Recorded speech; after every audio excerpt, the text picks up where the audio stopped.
pinakamataas na papuri at pagsamba ay tanging sa ating pinakamamahal na Panginoong Hesus po lamang.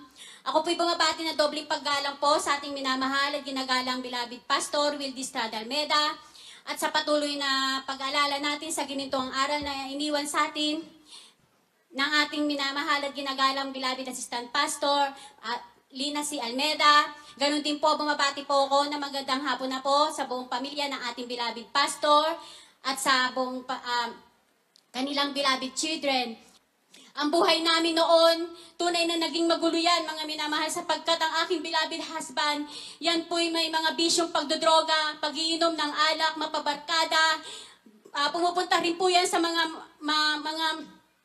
hindi kaaya-ayang lugar, mga minamahal, na siyang nagpahirap sa akin noon.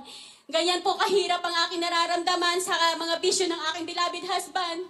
Sa aming pag-aaway, mga minamahal, madalas kaming naghihiwalay. Hiwalay bati, ganun po ang nangyayari sa aming pamilya. Meron pong pangyayari, mga minamahal, na kapag kami nag-aaway, ang dalawa ko pong anak pa lamang noon, na maliliit, yan po talagang yan sila ang nadadamay sa aming pag-aaway. Nagpaalam po ang aking beloved husband na siya'y makikipag-inuman, subalit may mga babaeng karamay, nandoon din po, mga minamahal, sa inuman.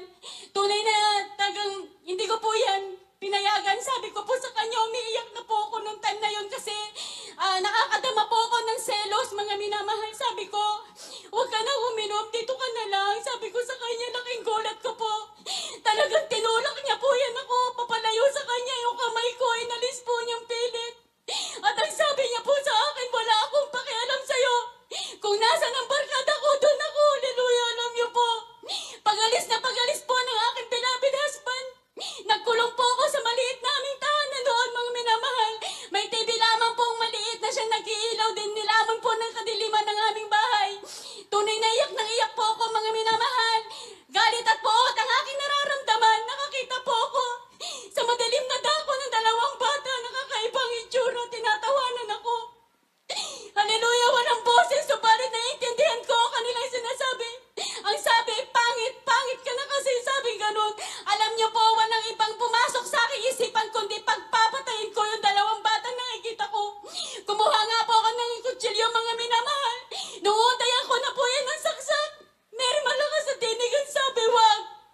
Buksan mo ang bintana para maliwanagan ka. Subalit sa pangalawang pagkakataon, napatayin po ako muli doon sa dalawang bata. Sabi, saksakin mo na. Ang sabi, malakas na rin po, mga minamahal. Ang sabi, wag. Buksan mo ang bintana para maliwanagan ka. Alam niyo po, sumunod po ako sa tinig na yan. Pagbukas ko ng bintana, laking gulat ko rin po. Nawala sa isipan ko na may mga anak po akong kasama. Sila na po pala yung pagpapatayin ko nung time na yun. Awa-awa ako sa itsura ng aking anak na yan. Nagyayakapan po silang dalawang magkapatid. Takot na takot sa akin. Subalit gaano kabuti ang ating pinakamamahal na Panginoong Hesus. Hallelujah, Hallelujah. Tunay sila iniligtas ng ating pinakamamahal na Panginoong Hesus. Sadya't nakapahamakan na yan, mga minamahal, sapagkat meron po palang layunin ng ating pinakamamahal na Panginoong Hesus sa aming buhay. Sa kanyang kadakilaang kaparahanan, tunay kami niya'y dinako dito sa tunay niyang banal na gawain. Hallelujah! Amen. Hallelujah. Alam niyo po, labis ko pinapasalamatan sa ating pinakamamahal na Panginoong Hesus. Yung dalawang anak ko, muntik ko na pong mapatay.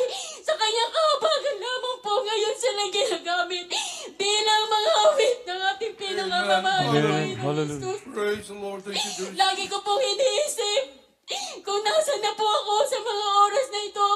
Hallelujah! Kung tunay na napatay ko ang aking mga anak na yan.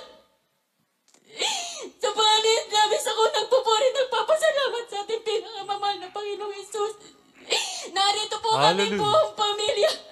Kasama yung nagpupuri sa ating Praise the Lord. pinakamamahal na Thank you, Panginoong Jesus. Hesus. Hallelujah. Hallelujah. Alam niyo po, year 2009 na mabautismuhan ng aking beloved husband.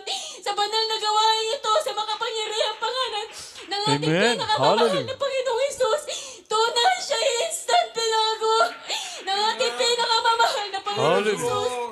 Ang magulo kong buhay, ang magulo naming pamilya, tunay, ito'y inayos ng ating pinakamamahal na Panginoong Glory, Hesus. glory to God. Nagpupuri, nagpapasalamat pinakamamahal na Panginoong Hesus sa kahabagan niya po sa aking panganay na anak. Sapagkat nung maliit po yan, mga minamahal, bigla na lamang po niya ininda ang kanyang tagiliran. Sa aming kabaguhan noon, mga minamahal, tunay na naudyukan po kami ng mga pisa ng aking beloved husband na yan. Ipa-check up at itakbo sa hospital sapagkat talagang namimilipit na po sa sakit ang aking panganay, mga minamahal. Alam niyo po, nung tinakbo po namin yan, ayaw na po kami pauwiin ng doktor sapagkat, hallelujah, yung aking anak po pala, mayroon na po yung UTI, appendicitis, na talagang kailangan na daw po operahan. Napakadelikado daw po kapag hindi yan inoperahan. Subalit sabi ng aking beloved husband, hindi, Dok, iuwi namin ang aming anak. Alam niyo po, inuwi namin yan, hindi po namin yung pina-opera. Nagpatuloy po kami sa pagdalo ng pagdalo. Nakahiga naman po ang aking anak niyan, mga minamahal. Tunay sa patuloy na pagdalo sa banal na gawain ito. Walang gamot, tunay siya ay pinagaling ng ating pinamamahal. Hallelujah. Thank you, Jesus. Hallelujah, kaya hanggang dito na lamang po ang lahat ng kapurihan, pasasalamat ay